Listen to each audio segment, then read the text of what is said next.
There was a Viking named Skallagrim, he had lots of might. He often held trials to play ball and to fight. There's this kid named Thord, a promising lad who is quite able, befriended our own hero, young Mr. Egil. Egil was a keen wrestler, impetuous and mean. If anyone messed with him, he was sure to make a scene.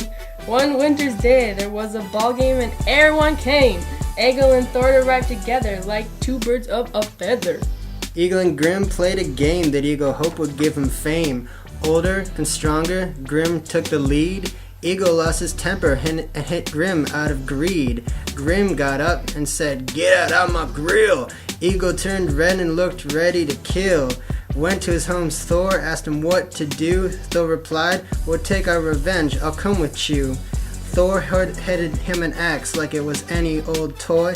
Walked over to Grim while he was playing with his boys. Egil brought down the axe, making it rain, drove it right through his skull and into his brain. I make it right, I make it right. I'm in this terror. Got a handful of stacks, better grab an umbrella. I make it right, I make it right. Make it rain on them.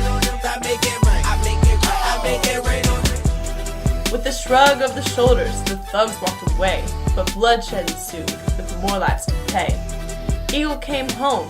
His parents he did meet, but they were cool with it, so he dropped the sick beat. Chapter 40, in which Skallagrim kills Thord and the maid.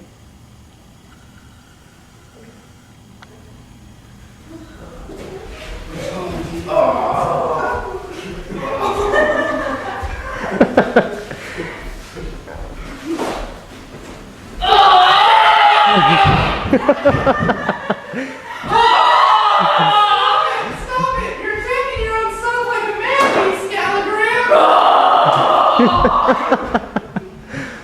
Well, no,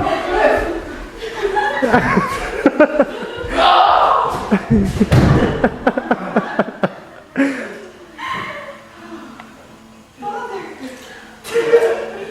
The end. Yeah! Where's the book?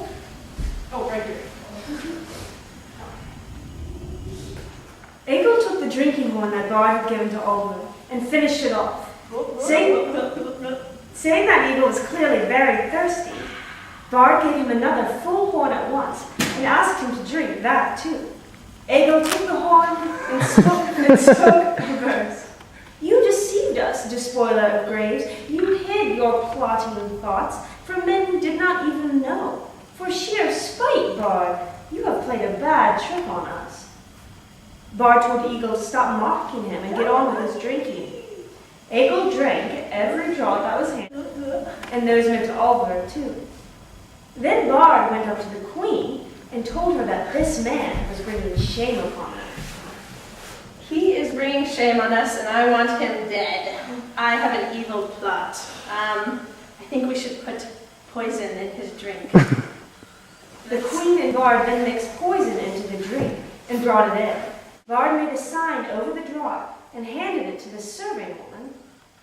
He took it to Egil and offered him a drink. Egil took out his knife and stabbed the palm of his hand with it, and then took the drinking horn, carved runes on it, and smeared them with blood.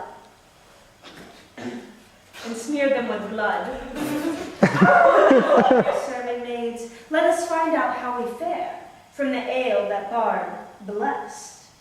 The horn shattered, and the drink spilled out onto the straw. Oliver was on the verge of passing out, so Egil got up and led him over to the door.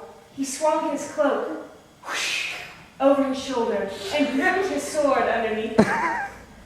When they reached the door, Bard went after them with a full horn and asked Oliver